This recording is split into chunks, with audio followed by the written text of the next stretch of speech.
A dramatic ceasefire that has finally brought an end to the 12-day war between Iran and Israel. This story has been of confusion, backroom diplomacy, and high-stakes brinksmanship, with the world watching closely as the two of Middle East's most powerful adversaries teetered on the edge of a much wider conflict.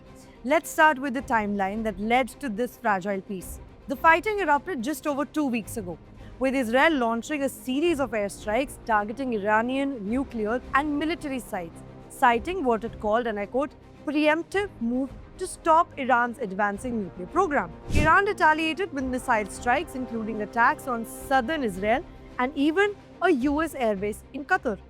The region quickly spiraled into most intense confrontation in recent years. Then came the dramatic announcement from US President Donald Trump. Taking to social media as usual, Trump declared that a complete and total ceasefire had been agreed between Israel and Iran, set to begin in just a few hours. He praised both sides for their courage and intelligence in ending what he called the 12-day war and urged the world to celebrate the peace. But here's where things got complicated. Almost immediately, both Israel and Iran publicly denied that any such agreement had been reached. Official statements from Tehran and Jerusalem insisted that there was no such ceasefire and the fighting continued from there on. For a tense period, it seemed as though Trump's announcement might have been premature or even misunderstood. The confusion added to the sense of chaos, with civilians on both sides caught in the crossfire. Behind the scenes, however, intense diplomatic efforts were underway. Back-channel negotiations, reportedly involving the United States and Qatar, were working to broker a real deal. It appears that while the public posturing continued, both sides were quietly signaling a willingness to de-escalate, provided the other side did the same. As the hours passed, the situation on the ground remained volatile. Israel continued its attacks, with reports indicating that at least 610 Iranian civilians have been killed by Israeli strikes, a devastating toll that drew condemnation and calls for restraint. Meanwhile, Iran's president and military leaders spoke of heroic resistance against what they called foreign aggression, vowing to defend country's sovereignty. Analysts have suggested that this can even be seen as a win for Iran, as it managed to not only fight its opponents but also reiterate that no forced changes within the country will be allowed or tolerated. Finally, after days of maneuvering, the breakthrough came. The Iranian President Masoud Pezeshkian announced an official end to the 12-day war, declaring that the country had, quote, prevailed through its historic and heroic resistance.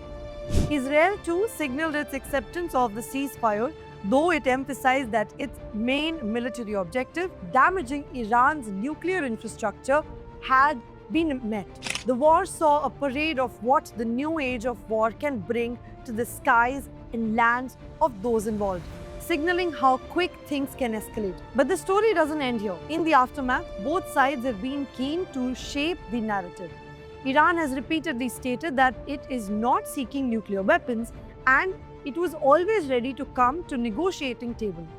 Iranian officials have insisted that the conflict, quote, need not have happened, blaming Israel and the United States for escalating tensions and rejecting the idea that they can be forced into submission. Israel, for its part, has maintained that its actions were necessary to protect its security and prevent a nuclear-armed Iran. And what of Donald Trump's dramatic reactions? Throughout the crisis, Trump remained a highly visible figure, issuing bold statements on social medias, praising the ceasefire, and at times appearing to take credit for brokering the deal. His posts ranged from congratulatory to confrontational, reflecting the unpredictable nature of the negotiations and the high stakes involved. However, no evidence showed his direct involvement in brokering the peace he wishes to be given a Nobel Prize for. So what does all of this mean moving forward? Analysts are cautiously optimistic, but warn that the ceasefire remains fragile. The damage on both sides, especially to Iranian civilians, has been severe, and the underlying tensions over Iran's nuclear program have not gone away. It remains to be seen if both sides will uphold the agreement and whether this pause in hostilities can lead to more meaningful diplomacy. For now, the guns have fallen silent, but the road ahead is uncertain. The world is left to reflect on a conflict that, as Trump himself put it, could have lasted for years and could have destroyed the entire Middle East. I am Gunjan Handa for the Asian Chronicle.